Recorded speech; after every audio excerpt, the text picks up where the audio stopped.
Welcome to your dose of salt and light with myself, Nadine Ness. I see the gang is already in the comments on YouTube, anyways. If you're watching from another platform, I guess YouTube is where the crew always goes to and talks. But I think we have a good crew on Facebook too. But on Facebook, it doesn't start it ahead of time. YouTube, it does. So I want to give a shout out to Jonathan, who's watching, as well as David. Is your wife with you, Jonathan? He's usually with his wife here, but I only see one account. David is asking, has Trump announced his huge announcement? I haven't heard either. But we're going to talk about it. We're going to talk about what we think it is. I'm going to give my prediction. Oh, Amanda's going to bed, Jonathan says. So yeah, we're going to talk a bit about that, about election irregularities. Am I saying that word right? I don't even know if I wrote it right. Now that I think about it, I didn't put it through. I didn't put it through ChatGPT. Now that I think about it, did I spell it right? A little bit too late to change. David says clickbait stream title. Shame on you. Well, I was hoping it was going to be announced, but I didn't see anything. Okay, David says it's spelled right. Should I text my friends at the White House? What time is it DC right now? I say that, my friends at the White House. Ah, DC time. Oh, it's 11:30. It's too late. Too late to text. I will tomorrow if it's not announced. But we'll see. We'll play the video anyways. I clickbaited you guys. No, but I want to discuss it. I want to see what you guys think. Well, I just realized I didn't do the share screen, so let's try this. Here you go. Make sure there's volume. I've got to switch it up. Oh no. Where'd it go? There you go. We'll see. Jonathan says, I heard something about prescription drugs, not sure what it had to do with Canada. Let's play the video and then we'll give I doubt that was it, but maybe. Let's see. You know, I said before in our meeting with the new and very talented Prime Minister of Canada that we have some very big announcement to make. It's not about trade, it's about something else, but it's going to be a truly earth-shattering and positive development for this country and for the people of this country. And that'll take place sometime within the next few days. You know, I said before in our meeting with the new and very talented Prime Minister of Canada. New and very talented. Oh, I'm sorry. Prime Minister of Canada. Are you guys tired too? Darren says, good evening, Nadine. Good evening to you too, Darren. I haven't done like a live where I share the news in a while because I've been on so many shows. So I've been streaming the shows, but there's been so many announcement, so many shows that I've been on. And I even texted David. David and I text and talk. We've never met in person, but I texted him. I'm like, I don't even know what to talk about tonight.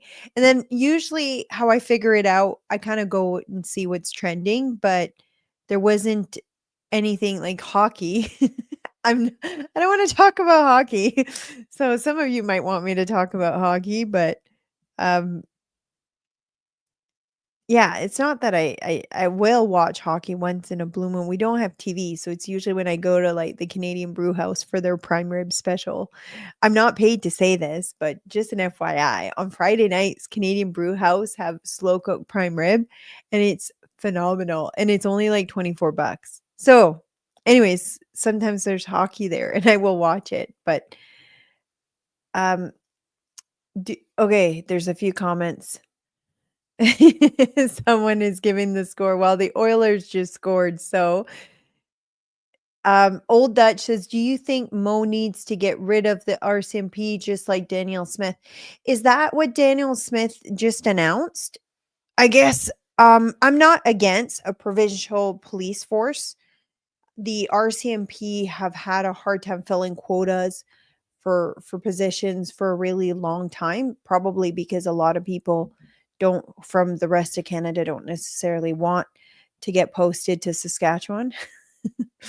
I say that as someone who got posted to Saskatchewan, although I was already living here, but but I love this place now. So, but I don't think like people don't think, oh, that will be a post that I want to go to. So, because of that, I think they have a hard time filling quotas and they're often running short. I saw that when I was working in the RCMP. Now, how do you change that? I don't know. Can you find enough people in Saskatchewan to live to be willing to do the job? Just one second. Hey, love, I realize I forgot to close my door. Will you close it for me? Thank you. I just saw my husband walk by and my office door is open. So, yeah, so I don't know if it would fix all of the issues, but if they were and they also get a discount. So, federal policing or RCMP policing, they s- pay a little bit less for the RCMP than they would a provincial police. But then there's been people who've made like calculated the numbers, and it would end up being cheaper. So and you'd have like full coverage. But the worst case scenario, like if they're not having people apply, qualified people apply, then just increase the pay rate and then more people will be willing to do the job. Let's see, there's a whole bunch of comments here.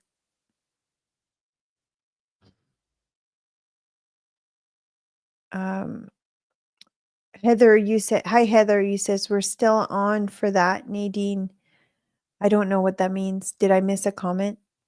So it's 3-0 for Edmonton as of now. So apparently I do talk about hockey on my show. David says, hi, JD lookalike, as in talking about my husband, but he didn't come into the screen. David says, I think a local police force is a better police force for community building and strength and trust. So with the RCMP, they move them every 5 years. So I don't, you can somewhat involve yourself in the community, but like over time, you get transferred out. So even if you make connections, make friends, build trust, you get transferred out. But there is a bonus to that too, is because you're not cemented in the community, you don't necessarily make friends in the community and stuff. And you're always working with different people because I mean, you will sometimes work with the same people in different detachment because you end up, it's a small world, you kind of end up working together again. But because it's not kind of like city force, it it's less likely to open the door for corruption versus if you work with the same people your whole life, you build friendship, you build trust, but it also can open up the door for corruption. So so while I agree with you on an aspect, I also think that the moving and stuff kind of had some bonuses and benefits too in that aspect. David says RCMP have a bad rep. But I think too it's because, oh, yes, Heather, we need to go do the brew house thing. And Heather is one of my friends in person. So we were supposed to go to the brew house and I think you were sick and was it there was a storm? I think there was a snowstorm. So we need to reschedule that. But yeah, I don't know what the answer is, but I do think it would be definitely doable. And in Saskatchewan too, there's been a lot of move where some of the safety or security aspect of the province is being pushed towards like more provincial, like they have the new, I guess, what's it called, rural policing. It's not, oh, what's it called, the new policing here? I'm just gonna switch. I'm gonna see if I can find it. If somebody knows, just let me know. Provincial police.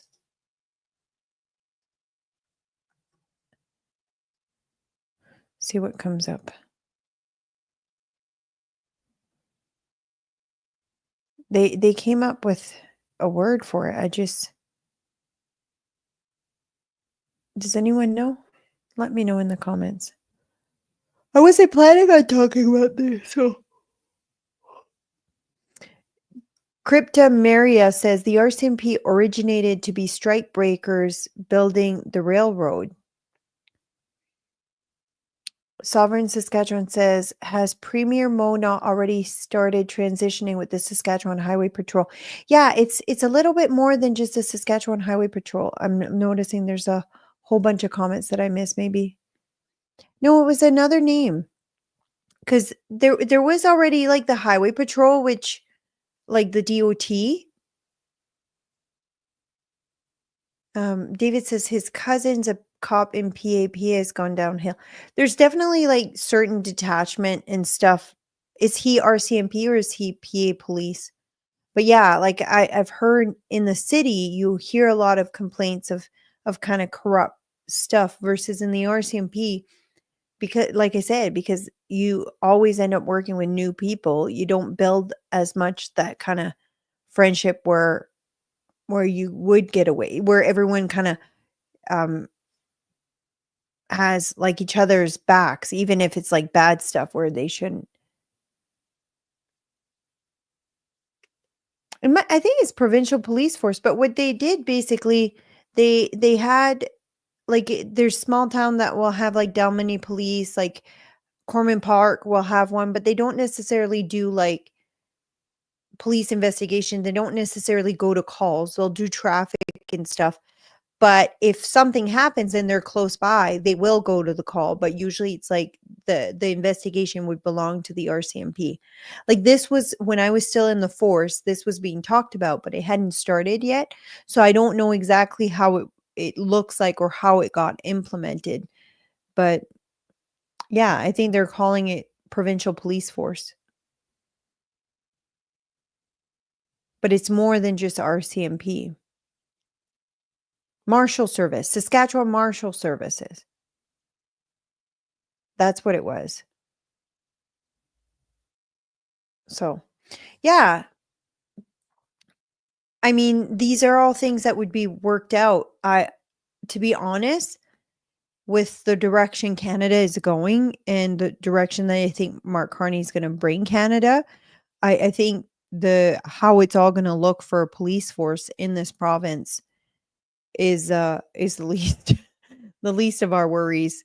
If things keep going the way they're going, the people who are committing the crime are just getting released. There's no bail reform. There's no I guess justice for victims. So I think at this point what we have is not working. So anything would be better. Firecrackers sharing a story, but I only got. Oh, he's saying his favorite aunt and uncle live there.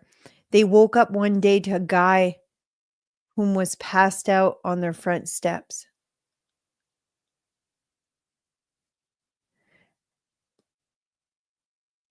Val says it started when Mo wanted police in the legislature for security and has expanded further.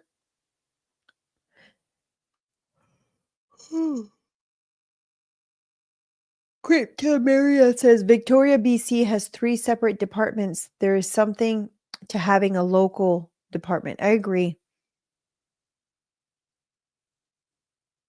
Oh, the PA police. Okay.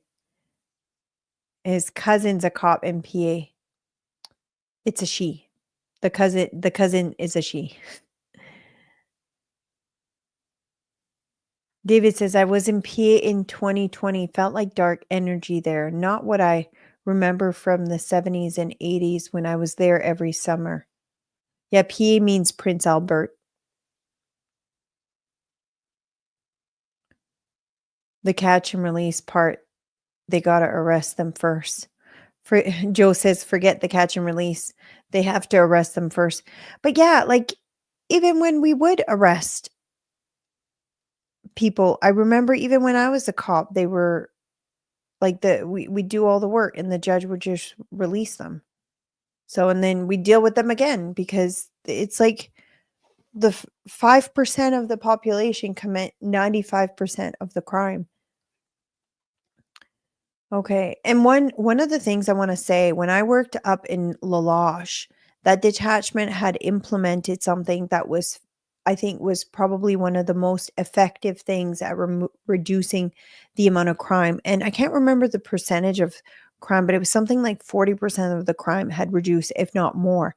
And what it was, when a regular offender, someone we deal with all the time, was released on conditions like a curfew, let's say, we would go and do curfew checks every night on like 50 individuals. Every night we do a curfew check, like 1, 12, whatever, in the morning, to make sure they were home, not drinking, sober. And if they were not home breaking their curfew, you'd breach them. And once there was a few breaches, then they'd end up in jail if they couldn't keep their conditions. So, but it was super effective at reducing the amount of crime. And yes, it was a lot of work of going, like, we each officer had a bunch they had to go check, and we did it every night. So, but it reduced the crime by so much. So even though it was a lot of work, it was still less work because these people were at home, not out drinking, not out partying, assaulting people, breaking and entering and doing all of that. They were at home. Um, so yeah, it's interesting anyways what the different solutions might be. Okay, let's get to the next subject. I wasn't even planning on talking about this. I'm going to share a few things by, oh, I just realized I got to move this around. There you go. This is Kirk. If I've had Kirk on the show, he shares a lot of really good information. He says at one point, Canada, Ontario Premier Doug Ford had threatened to cut electricity to the US as part of the tariffs fallout. What too many forget is that Canada also imports electricity from the US. BC, who carbon taxed their citizens for years for no apparent reason, will be a net importer of electricity from the US for the third consecutive year. Canada is one of the world's most energy-rich country, yet BC, like many Canadians, pays some of the highest energy costs while facing grid risk because this country is run by idiots. BC is on track to become a net importer of electricity in 2025, buying it from the United States for the third consecutive year. That's Canada for you. Let's see what else I got here. Oh, I've got a few random posts, so I kind of went through a few things that I could see, and I had some bookmarked, but I thought this was really interesting. Teach your kids about socialism by making them clean the bathroom, then pay them $10, then take 7 of those dollars and give those $7 to their siblings who didn't work. I bet your child won't be a socialist for long. It's not like the best writing. But anyways, there was a while ago a video of a teacher that did an experiment, and it was, I don't know if you guys saw it, but it was testing basically all the kids' grades. They would do the average. So everyone would do the test, and then everyone would get the grade of the average of the class. And what would happen is, because everyone was getting average, the people who were trying really, really hard stopped trying really, really hard. And then eventually the average went lower and lower and lower. But I can't remember that video. If somebody has it, send it to me. I'd like to play it. Okay, let's see what else I got. Oh, this is funny too. Well, it's not funny. Actually, it's quite sad. So I'll be buying only Canadian products today. Me too. Let's send a message to Trump. Heck yeah, elbows up. While Hudson Bay is going out of business, which is a Canadian company. It just goes to show like how, like, it has to be brainwashing because it doesn't even make sense.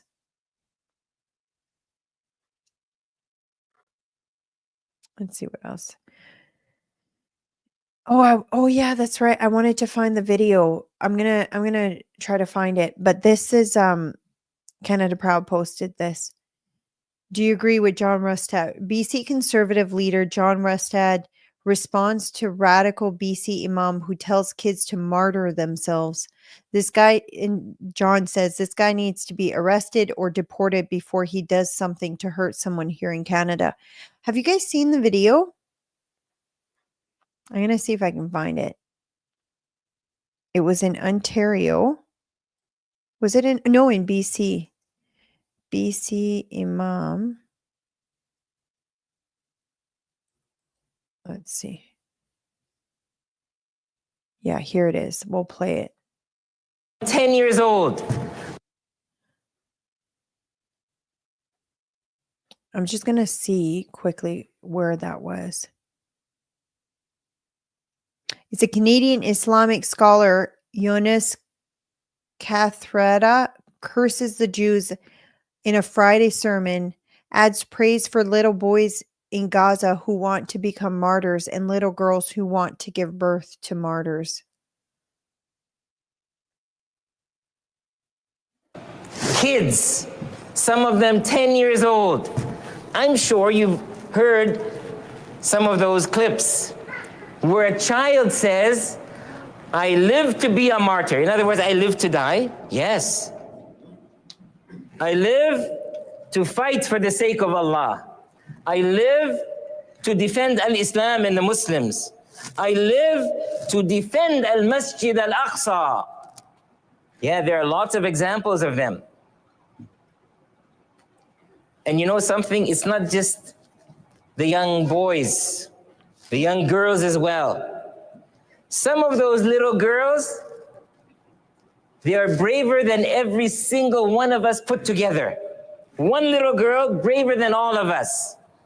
Did you not hear that little girl say, I want to grow up and I want to get married and I want to give birth to and raise martyrs. Aywallah. What kind of bravery is that?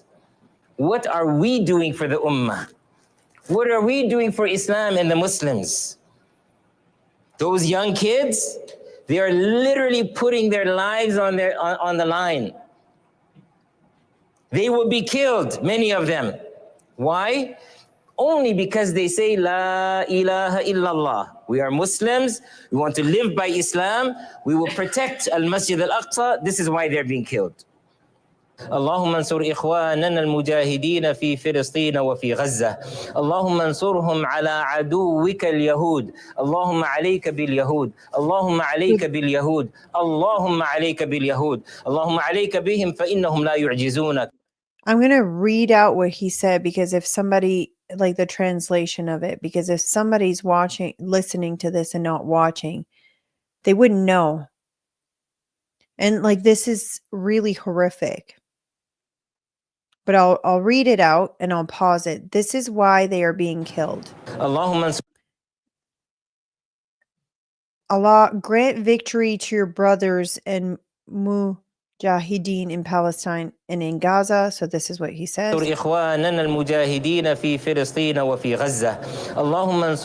Grant them victory over your enemy, the Jews. Destroy the Jews. He says, oh Allah, destroy the Jews. Oh Allah, destroy the Jews. So this is in Canada. So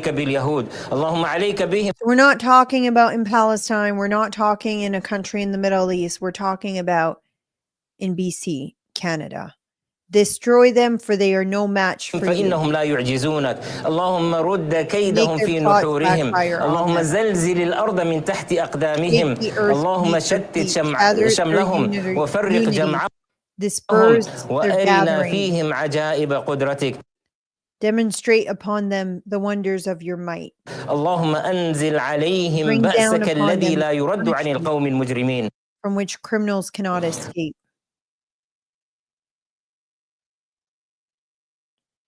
So this was shared by Memry TV, MEMRY.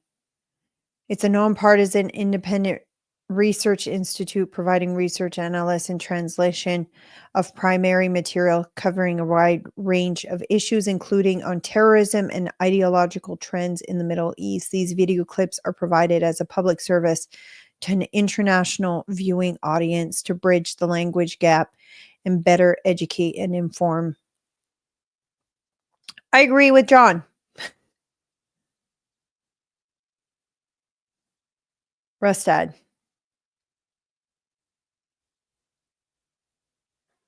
Someone is saying this was over a year ago. Here, give me a second.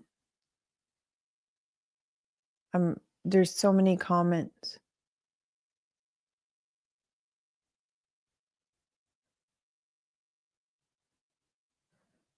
Are you saying this video was over a year ago?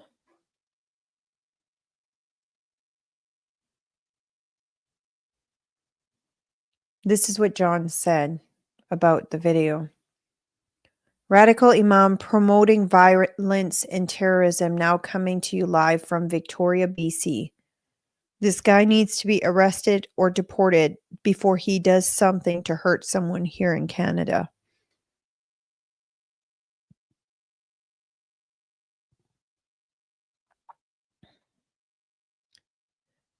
Here. I'm trying to keep up with the comments. I remember that it disappeared quickly.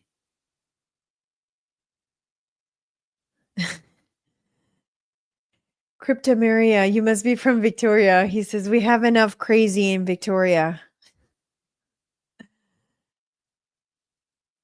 It's insane that this is in Canada. I'm curious as to see what's going to happen, because I would say that would fit the line of inciting hate.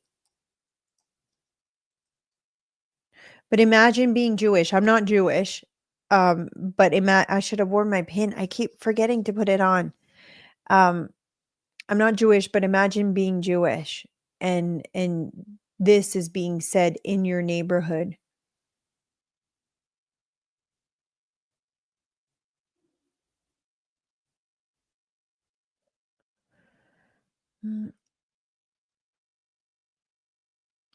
Admiral Ace Lynn said Islam wasn't a religion, but a political agenda. Here. I think it's a monotheistic religion centered on the belief in one God, Allah, and the teachings of Prophet Muhammad. I think there's a difference between Islam and people who are Muslim and people who believe in the Antifada, who believe in world domination or whatever you want to call it. I think it's Antifada. I'm anti-Antifada. And I've talked about this before.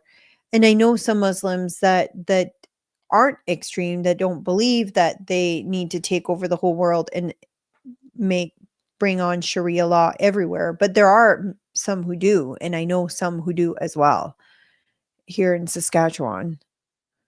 But anyways, that's pretty extreme here, but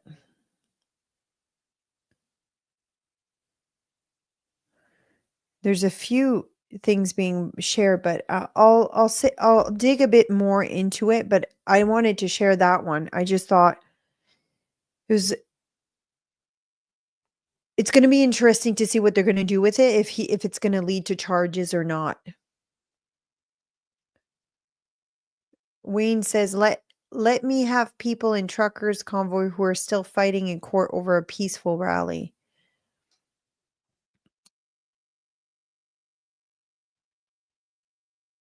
Edmonton has changed, Cryptomeria says.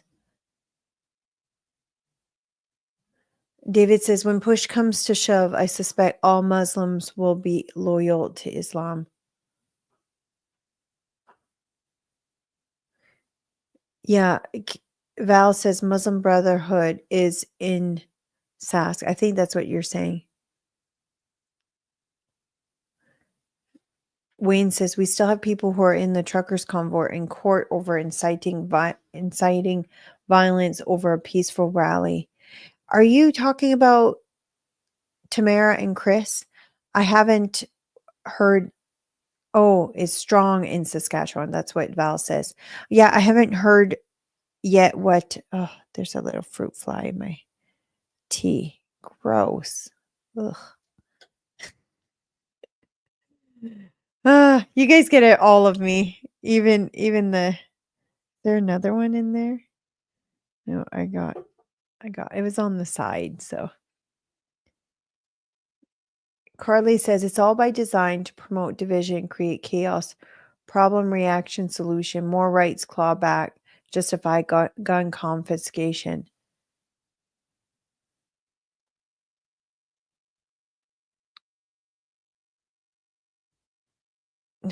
Crypto Maria says, that is it, David. Welcome to the new dark ages and crusade. Okay, let's get to more subjects.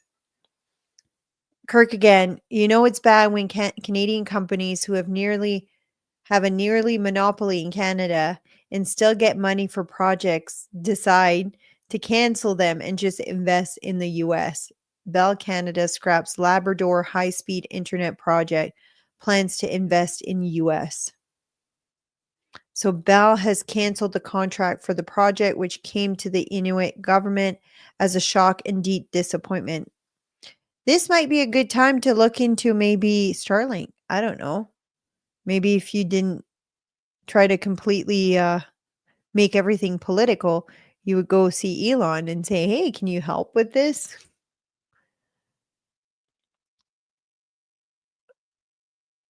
I want to do the Alberta separation stuff at the end. Or not right at the end, but I'm going to move that. I'm going to talk about a few. I'll post a few things. I want to talk about this. Mark Carney just announced his government will be a DEI government. Cabinet roles won't be based on credentials, but gender quotas. 50% women, 50% men, no exceptions. Welcome to Canada, the most unserious country on earth. I've talked about this before. I voted for Trudeau in 2015, and people have asked me, like, kind of what woke you up? One of the first things that I'm like, I really don't like this, was when he announced 50% female cabinet. When he was asked, he's like, oh, it's 2015 or whatever, 2016, whatever, whatever. Sorry, I'm laughing at one of the comments that says fruit fly are good source of protein, Nadine. Joke. Just like crickets, right? But I remember when Trudeau announced that, I'm like, I don't want the people in our government to get the position because they have a vagina. I want them to get the position because they are the most qualified people for that position. I want them to get the position based on merit, not what gender they are or gender they identify with. So I just find this just a continuation of the ridiculousness of the Liberal government. And I say this as a woman. I don't want to get a position because I'm a woman. I want to get a position because I'm the right person for that job. I have the qualification and I'll be good at that job. And even more so when it's running who's going to run this country. Now, this is something my husband and I have been discussing lately. Not this per se, but I'll read out the tweet. Zachary says, America was born out of rebellion. Canada was born out of subservience. These attitudes still persist to this day. But what I want to talk about that my husband and I discussed is Canada has never seen war, civil war. Like we've attended and fought wars in other countries. We fought the World War I, World War II. We've fought in Afghanistan, but we've never had war necessarily come to us. There was a little bit between the US and Canada, but for the most part, there was never a civil war. There was never huge conflict in Canada. And we were talking about how in the US, it's kind of ingrained in their mindset that you fight for what you believe in. You'll defend your country, you'll defend your area or your set of beliefs, whether like because they had like civil wars and stuff. And I think that's why they hold on so much to their guns, because they know at any point in time the government can turn on them. So I was actually listening to something about that today, but it was while I was doing stuff. I just had like it was just going through reels, or maybe it was on Twitter, and it was a lady explain why they defend so fervently their gun rights in the US, and it was and what it meant when it was passed at the time, the people who passed it, what their beliefs was, and it was so that the if ever the government became tyrannical again, that they would be able to defend themselves. But anyways, it's just things my husband and I have been kind of talking about.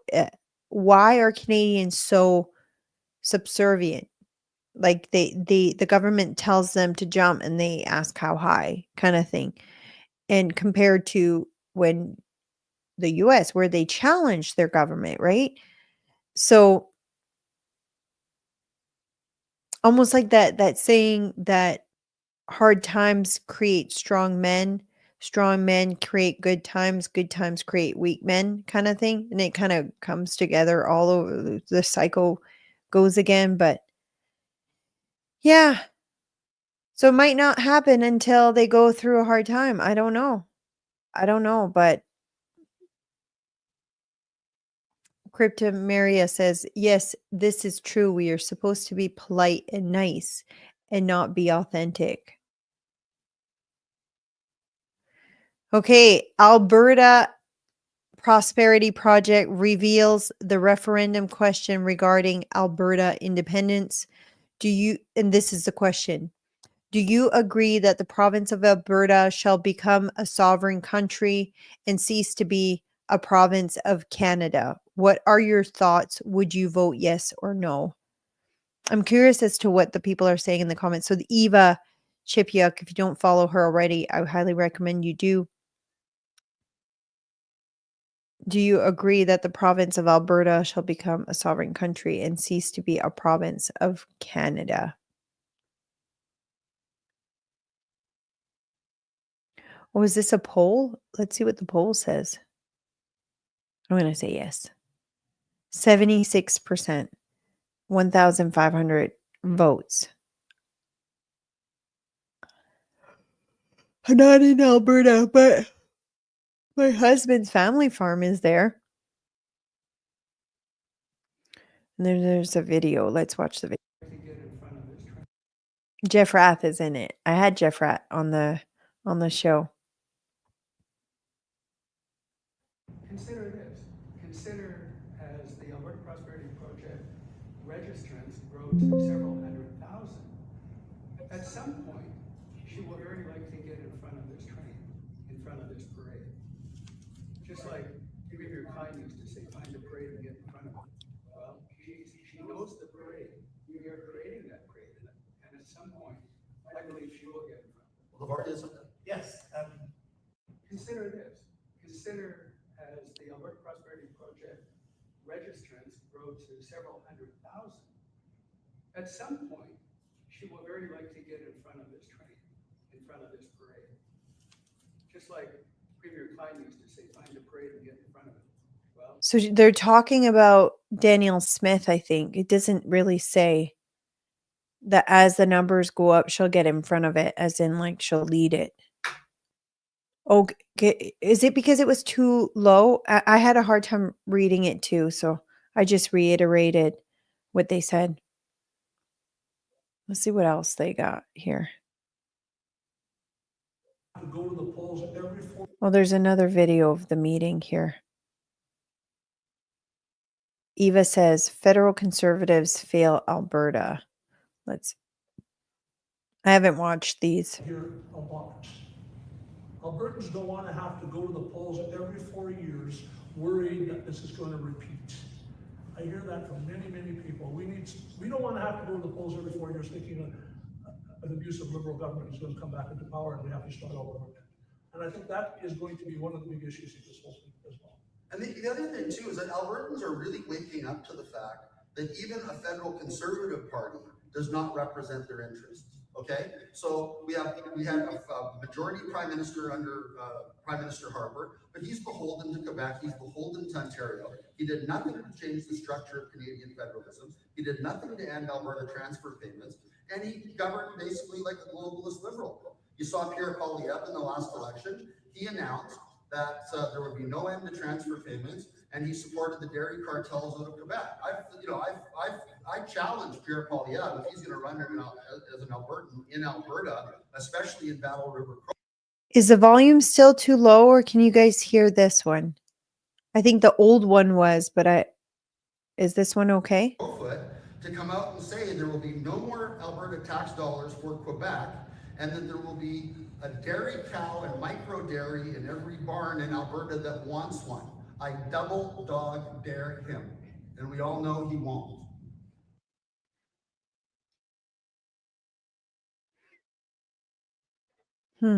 Okay, everyone can hear it. It's better.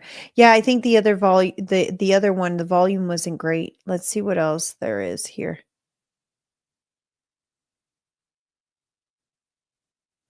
Oh, there's so many videos. But I want to hear.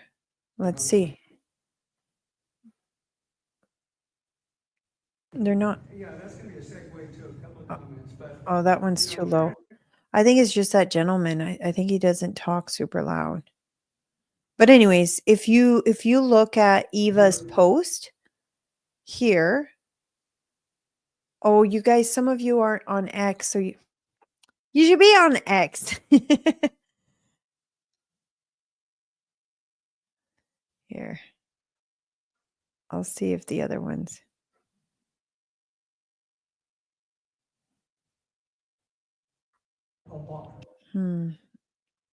Let's see. After Mark Carney won the federal election, APP was getting 4,000 to 5,000 signatures a day. They expect 600K people by June and 1 million by August. Wow. I'm wondering if their numbers are still staying the same. We have, I think if I add like the people that just signed up to our website and the people who signed, here, I'm going to just peek quick and see what it is.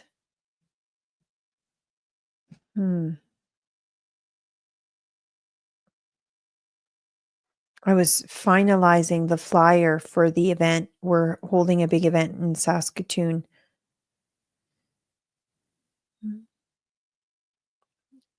People dashboard, maybe that's where it'll be. Growth.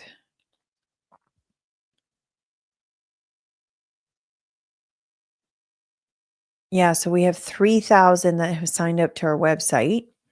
And then let's go see the petition.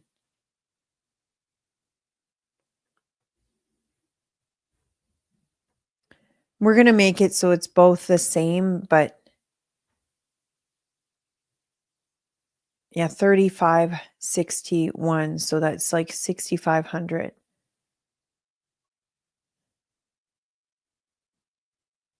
Here, I'll share with you guys the website here. Can you see it? Oh, kind of, but not really. Let me see. Here you go.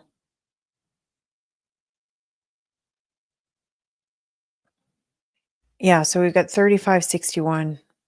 We need to get much bigger numbers. Obviously, we're not going to reach what they like. They have a much bigger population than we are. But I think the thing is, a lot of people just don't know either.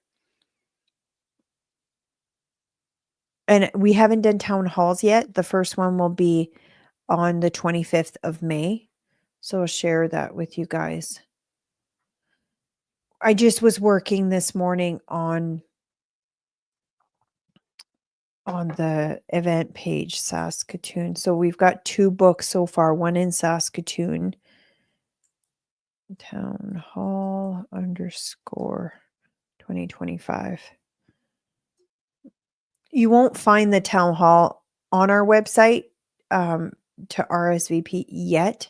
We're going to be adding it, but we're just trying to fix some of the stuff. Can you guys see that? Yeah. It's going to go live. We just have to double check everything, make sure there's no errors. Once it's live, then people can RSVP. And we're going to post it on all our social media with the flyer as well. It's just the flyer that's posted on the social media. Oh, Michelle Smith is watching. So Michelle is with Alberta Prosperity Project. I was talking with her last week, and a lot of people have been messaging APP, and they're from Saskatchewan. So she's been forwarding them to us. The link to the website is unifiedgrassroots.com. So unifiedgrassroots.com. And then the town hall, if you want to get to like the town hall ad, it's Saskatoon _town hall _2025. And we have one for Regina as well. So Regina _town hall _25. So we'll be sending out the flyers. Like we just finalized it tonight. I'm just going to double check, make sure there's no errors. And then I was doing that just before I started on the show. So, and doing the website so that people can RSVP, because the smaller towns, we won't need RSVP, but just Saskatoon and Regina, we would like to have an idea of how many people are going to be there, especially at Prairieland Park, because if 400, let's say we get like 1,000 people RSVP, we might get a bigger hall than the current one that we have. So like we don't know for sure how many people will attend. We've had like 1,200 people show up at events before. We've had 400. So the last time we had one in Saskatoon, which we didn't really have it wasn't super clear what it was for. It was to try to get more people involved in democratic process. It wasn't like this. We had, I think, 270. So we'll see. We'll see how many attend, but that's what I was working on. But someone said something in the comments about the question, saying somebody could be saying yes to the first part, but no to the second part. What probably you're alluding to is, instead of being its own country, then the second part might be joining the US or something like that, right? So like we haven't figured out yet what our question's going to be for the plebiscite. We want to do the town halls and hear from people. We're a bit behind on this because APP's been doing this all this time. We just started, right? So we want to hear to see what the people are willing to say yes to in a plebiscite if we're going to do that. Firecracker, are you coming? You're saying you're looking forward to the plebiscite, not the plebiscite, the meeting in Saskatoon on the 25th. Kenzie says the second part clarifies the first part and also confirms that we want to be going for US statehood. I don't think that that's their goal. I think the goal is to start its own country. And then potentially that could potentially, like if the deal was sweetened, maybe it could be joining the US in the future. But I don't know. Like I've talked about this before. I'm of the mindset I don't want to go from having Ottawa govern us to having DC govern us. I would like for us to be our own independent countries. I know there's some people who they want to join the US, but I'm not quite there yet. So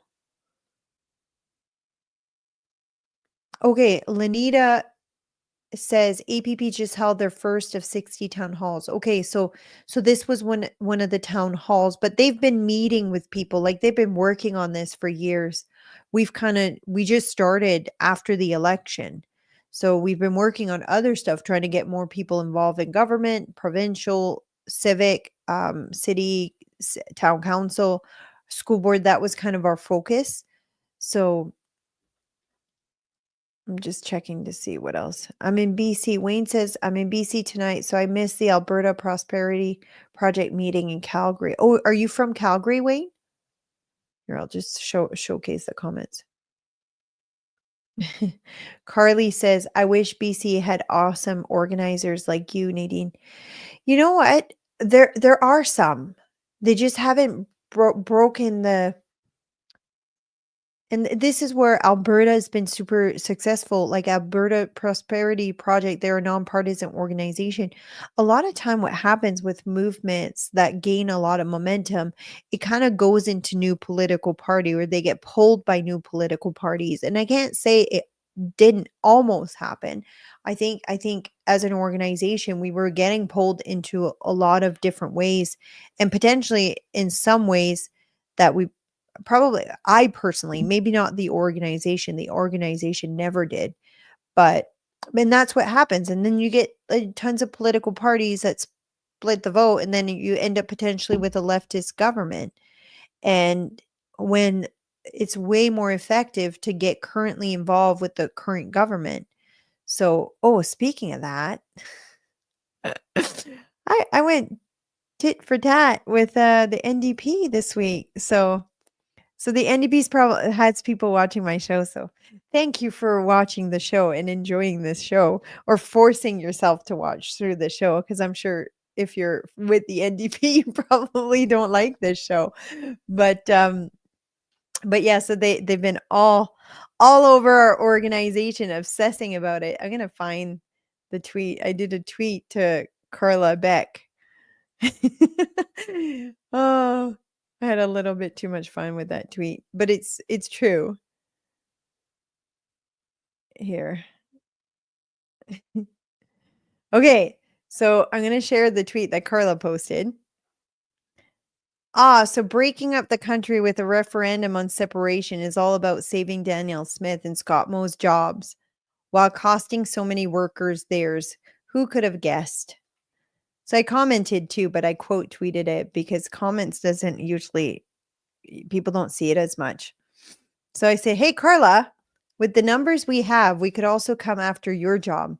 How many people were at the NDP convention last year? I hear you added round tables to make it look more full. It's not a good idea to tell people they can't have a voice. In fact, it activates them to want to do something about getting louder. Democracy is a beautiful thing.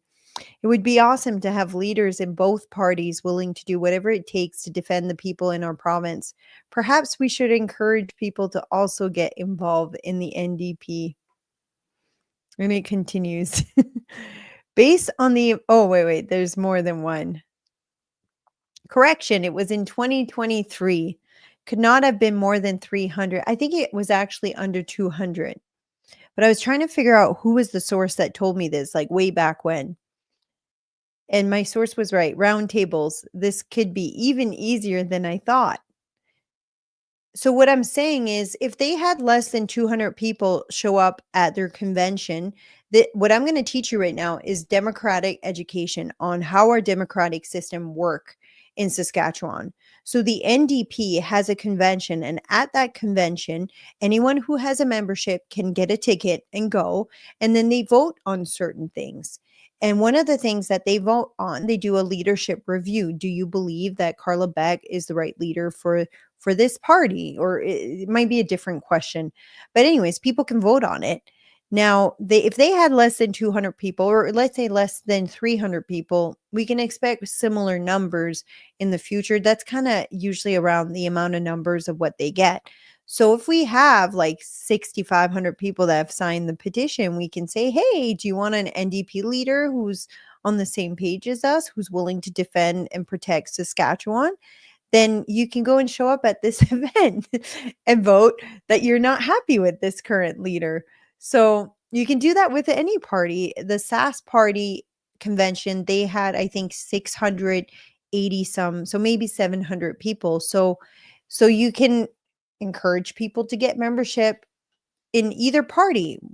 You can't have membership in both because I think if you have one in SAS party, you can't have a membership in the NDP. The NDP has it as their rules, but you can pick and choose which one you want. In some areas where your voice would be more influential, if you don't have a SAS party MLA elected, you might have NDP. That could be an area where you can get a membership, get on the NDP MLA's board, and just basically start saying your opinion, sharing your thoughts on how you would like to see the party go. But when you look at the numbers, if we look at the clear data here, NDP's whole membership, they have 7,294 members. This was back in 2022. And the SAS party had 27,125. So let's say you get 100,000 people sign a petition. You can easily overtake a party with 100,000 people. So, and I say this because this is how our democratic process work in Canada. Now, the reason these things have not occurred on the right is because the right doesn't necessarily know about it. On the left, they do. All the nonprofit organization that push the woke agenda teach this to all of their people. So you want to know why the NDP has gone more far left and far left and far left is because they encourage all of their people who believe all these extreme woke ideology to get involved and influence change. That's why you have the NDP right on the website. They have the whole pride thing as being like one of the things, a big portion of their party. So, because you have all these nonprofit organization that push this agenda and that they basically teach the left to get involved. And that's why you're seeing the party go more and more and more left. And that same thing kind of happens in the US versus on the right. There was not really many people educating people on how to get more involved, influence change.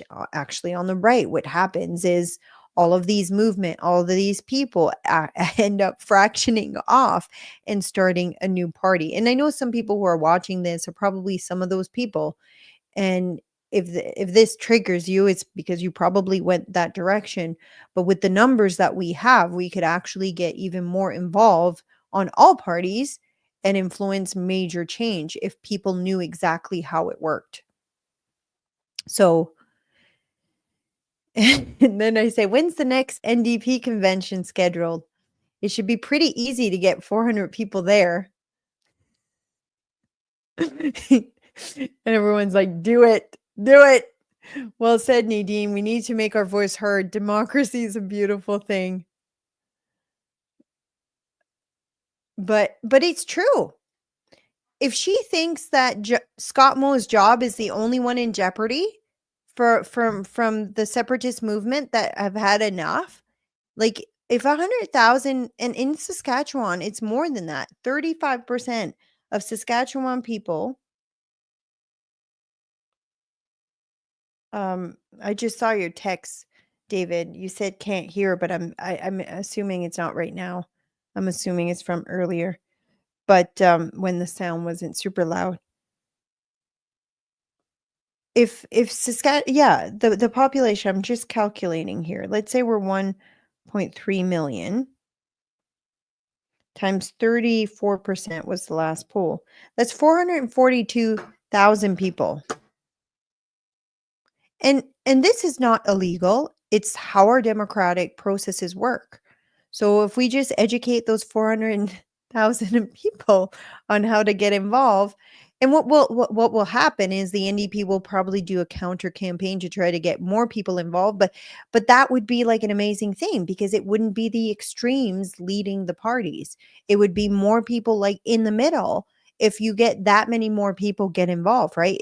If we have 400,000 people and we say get involved, get involved, get involved, and they all do, the NDP will try to bring more of their people to get involved, and it won't be just like the 10% extremes, which is kind of what it is right now. So yeah, I'm teaching you this so that you know that your voice actually can make a huge difference. And I thought I was showing you guys. But yeah, these are the numbers. 7 membership in the NDP provincially, 7,294. And that number might even be lower in the sense if you have a membership to the federal party, it also counts as provincial. So there could be people voting NDP federally and not provincially. But if you have provincial, that would be in there. I missed a few comments here.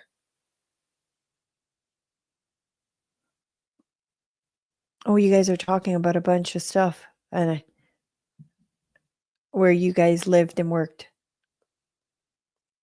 You're having full-blown conversations that I'm missing out on.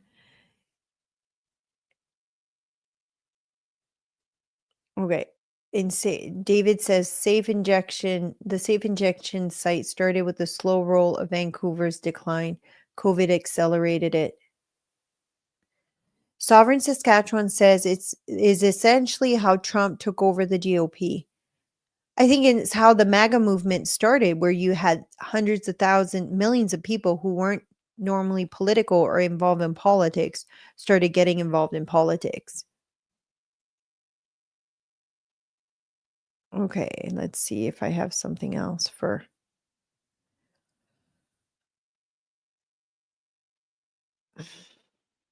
There's a few tweets, but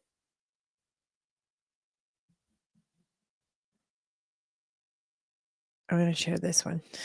This is how I've been feeling a bit lately.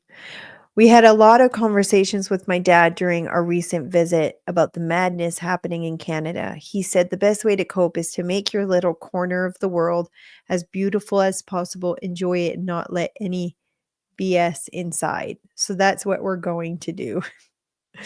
The urge to want to do this has been so strong in the last little while. I don't know if you guys are the same way, but I've got chickens. Did I tell you guys I had chickens? So so Jonathan and I are friends with a Hutterite couple. We often will go visit them, and we have a blast there. It's a lease colony. They're really awesome colony, but we're friends with this couple, and they said, "Hey, we're gonna be like purging our chickens." So they have egg laying chickens. So the chickens, the eggs that you buy at the grocery store, they supply some of that. So they said we're going to be purging because they're like older chickens, so they're not laying at 100%, they're laying at 95%. So I'm like, oh yeah, I would love some. We lost a few this Firecracker says no, we're not joining the colony. I wouldn't do well in the colony. I would love the community, but I wouldn't do well. I'm too much of a leader type personality, not submissive enough. but but yeah, we went, and they said, we're purging the chickens, do you want some? And I said, sure, I'll have a few, because we lost a few this winter to the cold and stuff. So we only had 3 laying chickens, and they didn't lay every day. They're older. But so I said, yeah. And we went with like a dog kennel thing, thinking we'll get like 15. Anyways, they gave us like 24. I didn't even realize how many we had. So we have chickens are laying way too many eggs. So we'll never eat 24 eggs a day. So we've been like handing the eggs to everyone. So like just today I went in there and there was like 22. So sometimes it's 18, 19, 20, but today was 22. So, but yeah, so I've got lots of chickens. But I love the chickens. We've got kind of everything secure in the backyard. We're doing a garden. Jonathan's just figured out the irrigation from the river, so we're just pumping a bit of water up just to water our garden. Our well water's not good, but Cryptomaria says I was doing that. Happy chickens. Yeah, the thing is, these chickens are used to being in like tight, like small quarters, cages, like they're not free run chickens. So the Hutterite says the people that have gotten chickens from them before calls them city slickers. They don't know how to live in the country. So they don't know how to perch. They don't know how to lay in like our boxes. So they're just laying on the floor everywhere. So when we go in the afternoon or in the morning, it's literally like an Easter egg hunt every day, because I'll hide them in the little corners. So we kind of go through the whole chicken coop to find the eggs, but they're starting to lay. So I had to lower the laying box, whatever you call that, just so that they could get in there, because they couldn't even jump onto things because they've been in a cage their whole lives. So as soon as I lowered them all, so first started on the ground, now they're a couple inches up. And Crypta Maria says, put golf balls in the nest. That's actually a good idea. Well, what I could do too is leave a couple of eggs, like not grab all of them and leave a couple. There's no rooster, so they're not gonna like start turning into chicks. I'll do that. I have some golf balls here. That might be a good idea. And we did buy some where when they lay, it goes down and you just open the box. It's just they're not using it yet. So I'll try that. I'll do some some golf balls. But yeah, even they don't know how to perch either. So we've got perches in they haven't started using that. So but yeah. Yeah, so that urge is there, like a lot of people, just do your own little corner of paradise. Mm.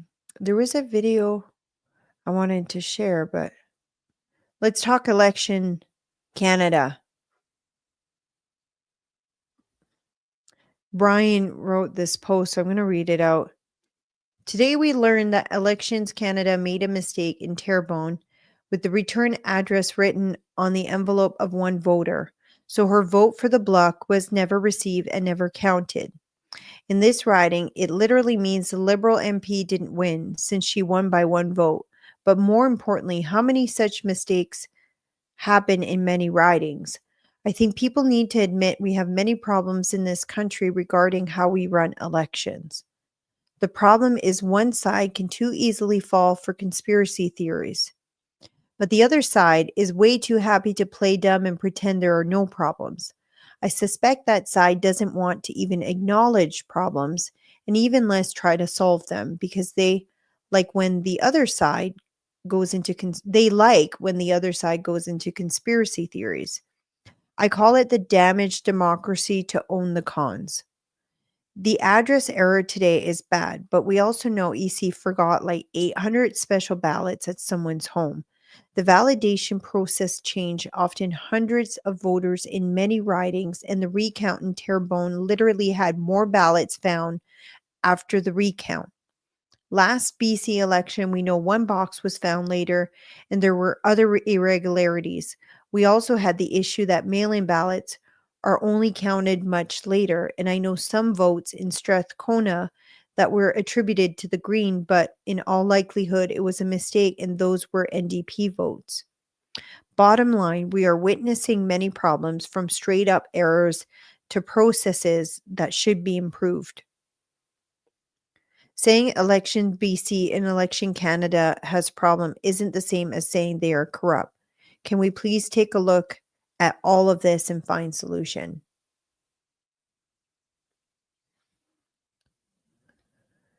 So there's quite a few things.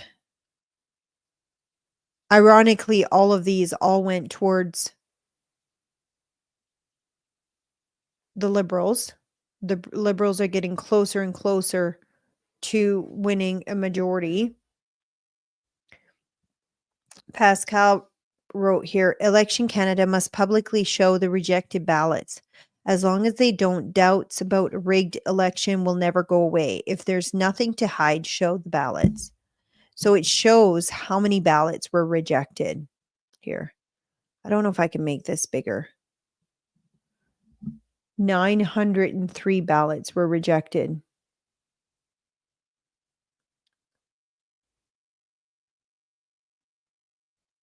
That's the one that was decided by one vote.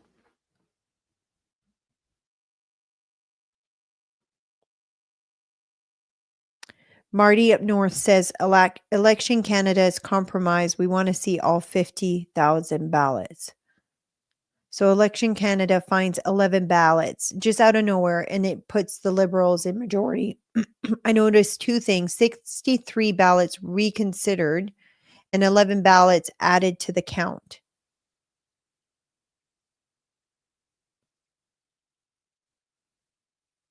Like at what point do we say, okay, this is completely off? Like something's wrong here. And silence from media. Silence. Oh, speaking of that, did any of you get a survey of your trust in Election Canada? I was asked for a survey about Elections Canada, and I answered all the questions with what I thought. But anyone else?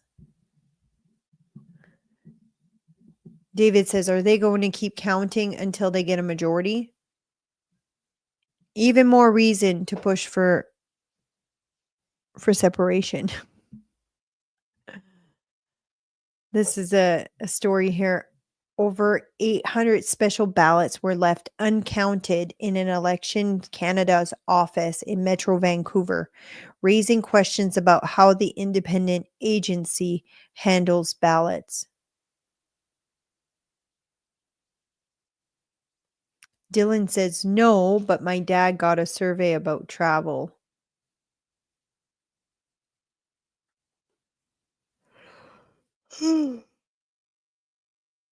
Now, I don't know if you guys have seen this. I'm going to play it. This video by Northern Perspective. This was posted let's see when it was posted. Give me a sec. On May 4th, so over a week ago. It has to do with this subject.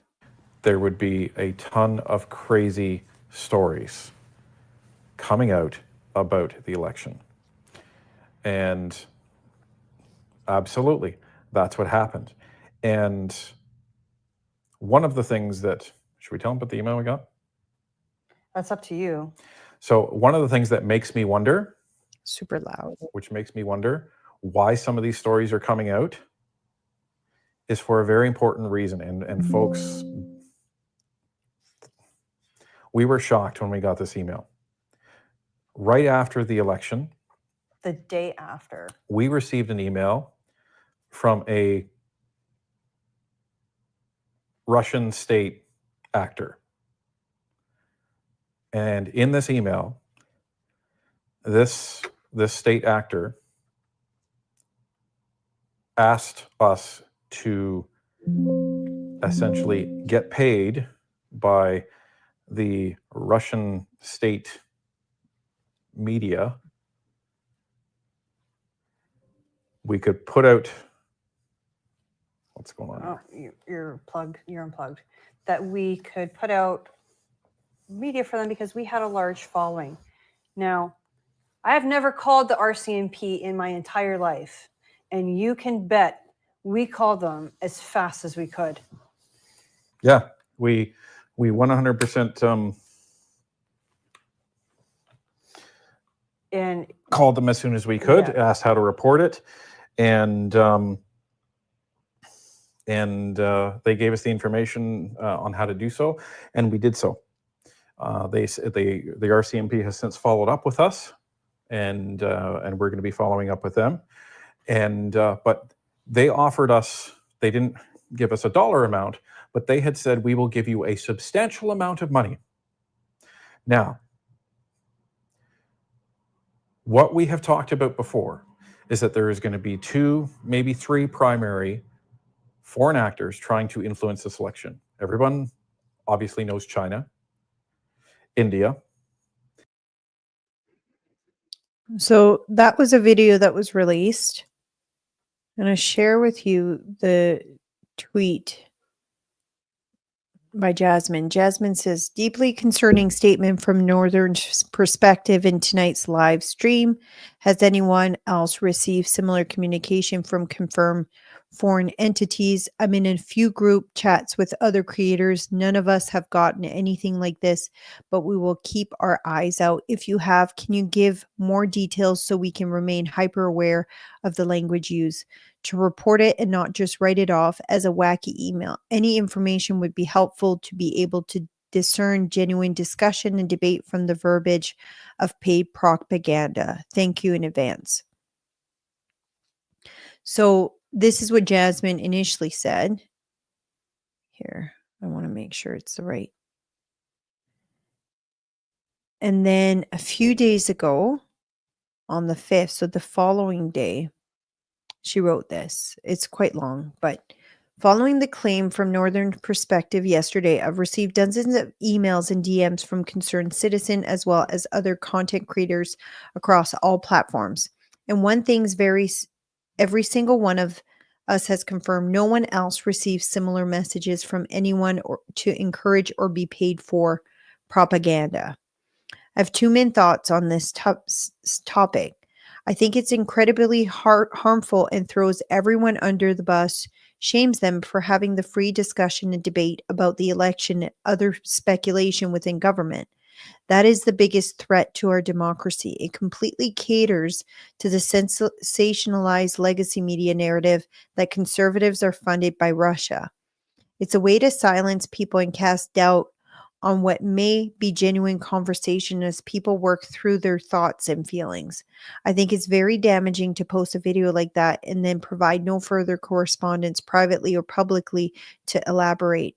If it's under RCMP investigation, why would you talk about it at all in the first place and then go silent with that as a reason? It sets off alarms bell for me, especially given how serious of an issue proven foreign interference from China was in this election. 2, while we will likely never know the full story behind the claim that was made, the legitimacy severity of it, I'm very tired of the fear I have, which at times prevents me from saying what I think, as I worry I will be painted with a particular brush. Due to claims, allegations such as those which I listed above, seek to cast doubt and silence the very real concern, speculation, observation, at times just regular conversation people may have about their government.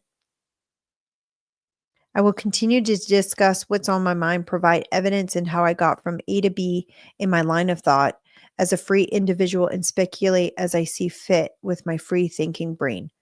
I don't believe this election was rigged in the sense of someone manipulating your ballot, but I do believe it was in the sense of mass hysteria and biased legacy media.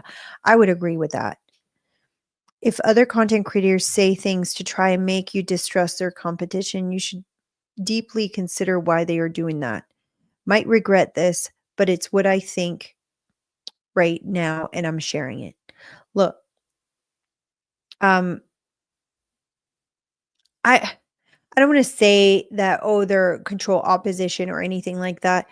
Northern Perspective has done a lot of really good reporting and brought light to a lot of things. I don't necessarily think they were doing this to try to,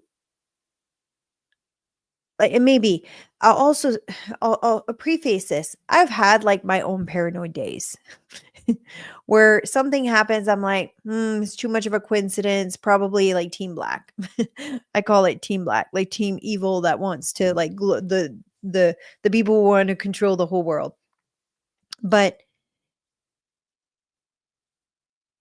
it makes you wonder, right? Did somebody reach out to them to do this, to try to cast doubt? What I don't like is it's almost painting the picture. Anyone who talks about election irregularities or things that seem corrupt, things that seem not right, like the Liberals winning by 1 vote and mysteriously finding 11 votes out of thin air.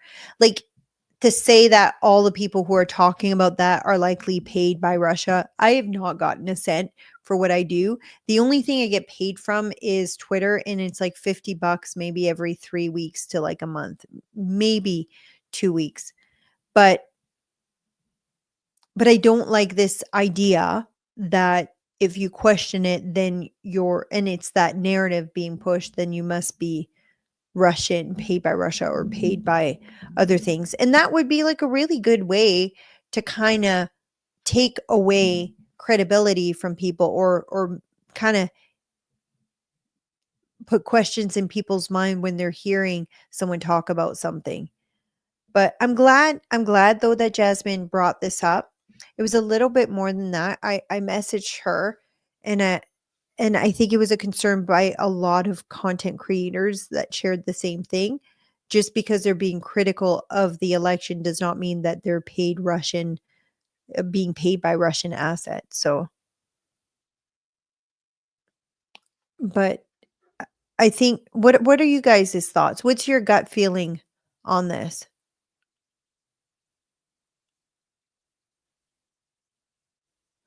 And Dylan said, I feel it was a honeypot sent out. And I didn't get anything, but I don't know, like I don't have any email that people can email except if it was through info@unifiedgrassroots.com. I mean, that will eventually get to me, but so they could potentially have sent it there, but I don't have like my personal emails anywhere. So, but I didn't get anything.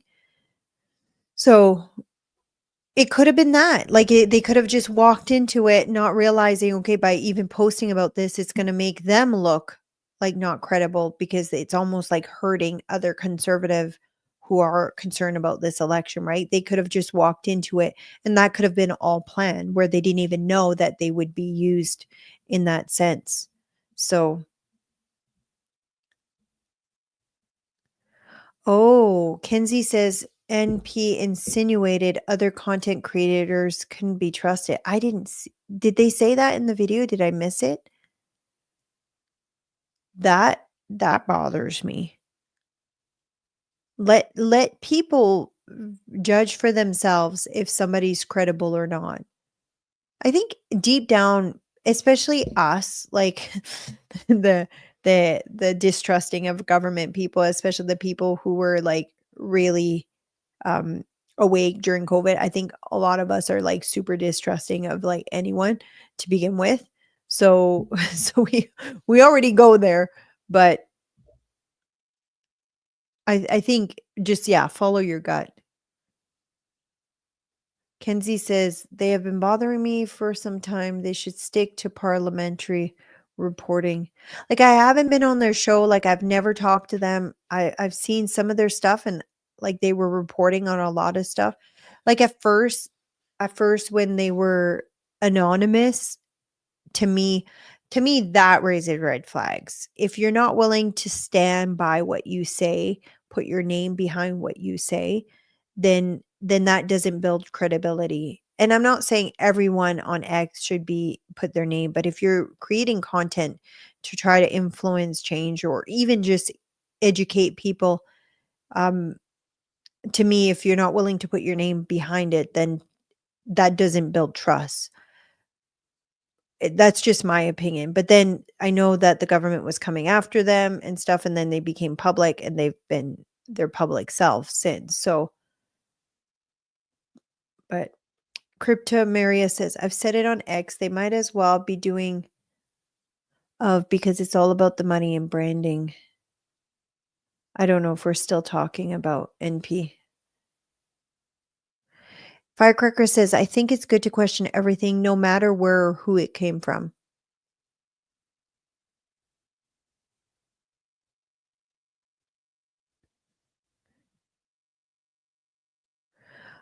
Um, are they monetized? I'm not monetized. They won't monetize me. I don't even know how to change it. I can reapply in July. So I guess David's saying that they have like super chats. I don't even know what a super chat is because I'm not monetized. Carly says, why would Russia bother with Canada's political issues? They've got enough on their plate in the EU. Well, it's that same thing, right? Russia, it's always trying to tie conservatives to Russia.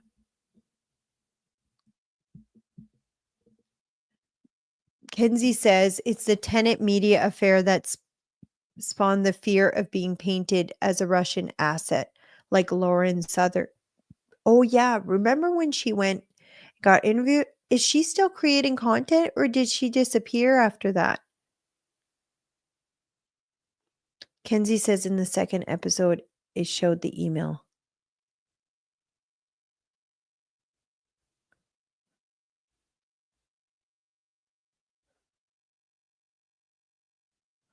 Oh, Dylan says Northern Perspective got high profile stories during the last year about the government. That's why I think it was a setup. I don't know. I don't want to go there, but maybe it's because I have a soft spot for people who create content because I know how much work it is.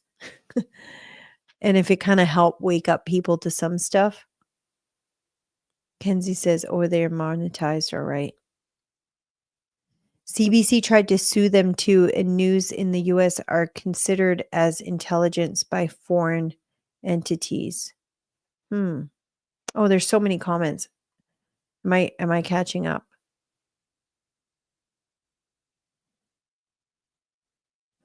Yeah, David said Lauren was a boss in that committee.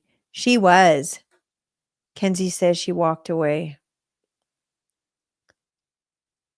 Dylan says, so why not try to burn another outlet?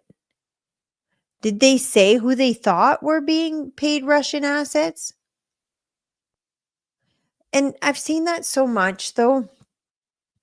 Like I didn't watch all their shows. I just saw this, and you see that so much, though, in the conservative side. Just again, it takes a lot of time to create content and a lot of energy. You kind of have to inform yourself on so much because you never know, especially if it's live, you never know what questions people are going to have, and you don't want to seem like you don't know anything about things. So I'll tell you though, I won't, if I don't know something, I'll tell you I don't know.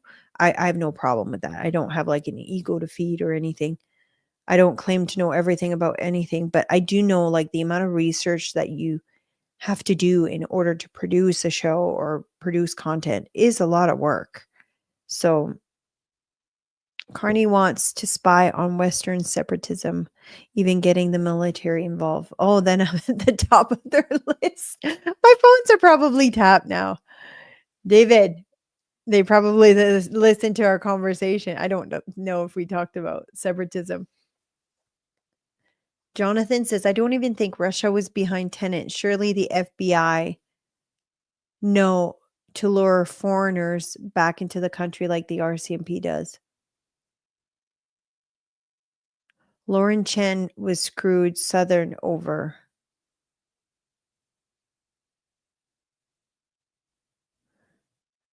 Kenzie says, no, it was a general comment, but we can guess the ones he's likely referring to.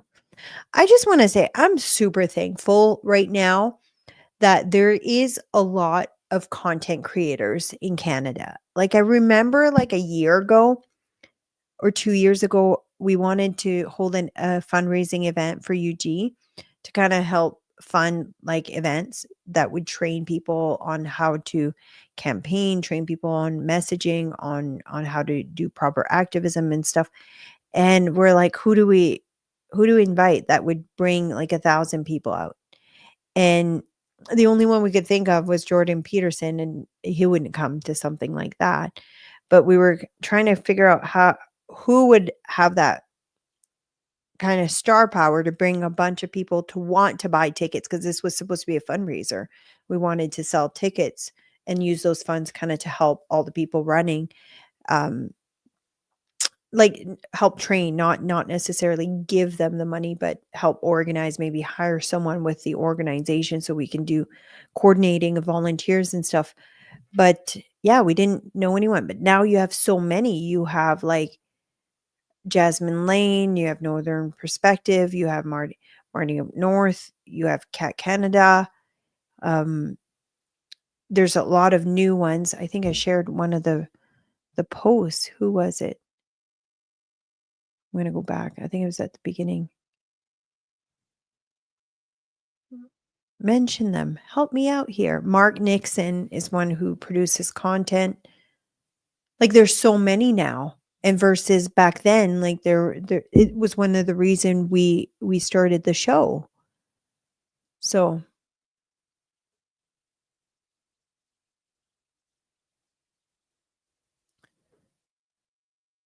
I'm just reading some comments here. Yeah, Jonathan, not a lot of people were talking about it. Like Jonathan asked, I'll have to watch that Tenet stuff. It seems I'm behind on it. I just remember when Lauren Southern did her testimony, she was like phenomenal. Kenzie says everyone's afraid of Russian interference, but it's China we should be worried about. I agree. They have way more of a interest into influencing Canada. Okay, let's see what else I got here. I think that was it. Yeah, it was. I just wanted to kind of end with that and say I'm not paid by anyone. I wish this was making money. one way or another, at least to cover the cost of the show. But yeah. Yeah. If other content creators say, sorry, I've got mosquito bites all over me, so I'm so itchy right now. The mosquitoes are out. I'm like been itching and I'm allergic, so like I swell up. So I've got them all over my legs. I went to pick up on the weekend. There was this big market. They have this market twice a year, everything country market. And we went with the whole kids. I was dragging all 4 kids, and there was like a hutch, like a china cabinet hutch, whatever, antique one. It's gorgeous, and they only wanted like $125 for it, and it was like already sanded, so I can like chalk paint it. And I've been looking for one for in my kitchen, like in a corner there. Anyways, I bought it and I went and picked it up today, and there was so many mosquitoes there. I was getting eaten alive, and I sprayed myself, but there was tons.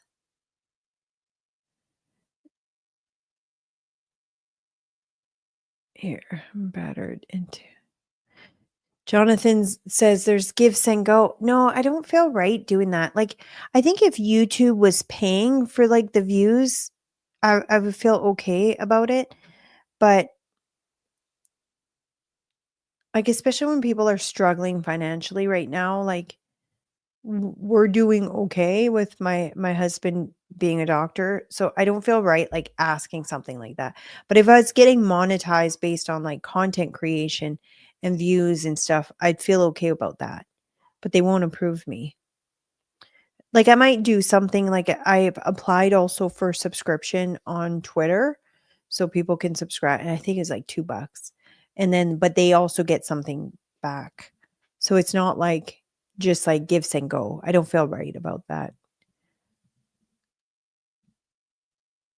Dylan says the mosquitoes are out early and really thick and so on. Yeah, also, if you notice, I look a bit different. I usually like put a lot of like makeup on for filming, and because I have like bad rosacea, but I don't as much. Like it's really gone down. I've been using what's it called? It's Freedom Balm, F Balm. It's a company, a freedom company that does tallow, beef tallow with frankincense and honey, and my rosacea's gone way down. So anyways, I decided I was kind of inspired a bit by what's that actress that was in Baywatch? I'm having a brain fart. One of you will know. But I was inspired. She went to the Met Gala with like no makeup on. So I've decided to do less makeup. So David says, can you set up one of those buy me a coffee links in your description? I do have one. I had it on Twitter, but again, I didn't feel right with that. And he says, why can't you be monetized? Blows me away. It's just YouTube won't. I even talked to someone live at YouTube, and they said just because you break the community guidelines of harmful speech. I don't know if it's because I've talked in the past about like my own experience as a child and certain things that happened to me. I'm using careful language. So that could have been considered it, or it could just be because I create conservative content. So I'm going to stop talking about that. Sovereign Saskatchewan says Patreon. I thought about that too. That would probably be better to do Patreon, because then you can have different, but like again, Patreon I think is for people who have like a huge following and a lot of views. Oh, I'm so itchy. I gotta stop itching. But yeah, so anyways, I've decided to kind of go more natural with my makeup. So hopefully the rosacea will stay at bay and not come back. But anyways, I'll let you guys go. It's an hour and a half longer, too long, and I'm getting really tired. I will be back on Thursday night. I don't know what I'll be covering. I am doing an interview on Thursday with Talk Truth, but it's not live. So it'll be like pre-recorded and then released. So that's happening on on Thursday. Also, I also don't get paid for what I do with UG. It's all volunteer positions. So that's another, be nice if it covered my childcare at least. Oh, Dylan says Patreon will cancel you for the same reason as YouTube. Yeah, I'll figure it out. You know what? I'm not worried about it. The Lord has a plan.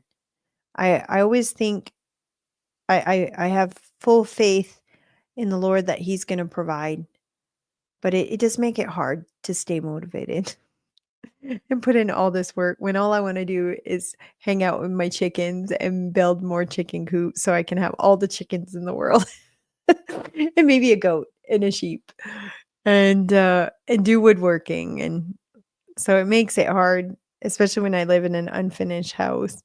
But I've been getting some stuff done. Maybe I'll take you guys. I do have makeup, Wanda. I'm not makeup free. I'm just going way light. I'm doing no foundation and I'm not doing like extension eyelashes. I'm just doing regular mascara. So I just want to be more like me. And yeah. Joe says motivation is not the way, discipline is. Yeah. I know, because I don't have motivation right now. I have discipline. I have people who are waiting on me to do a show. So I feel I owe you guys a show. So Dylan says broadcast chicken coop on Twitch.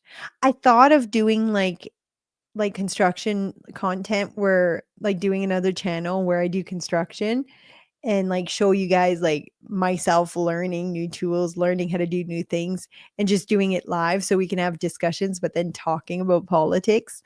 That would be fun. Because then you'd have people that would come watch just for the construction, but then we could talk about politics. I just wouldn't be able to show like a bunch of stuff, but we could have questions. That would be fun. Or homesteading or cooking. I love cooking. So, but anyways, I gotta go. See you guys. My husband's probably already asleep, so I barely talked to him today. And I will see you guys on Thursday. See ya.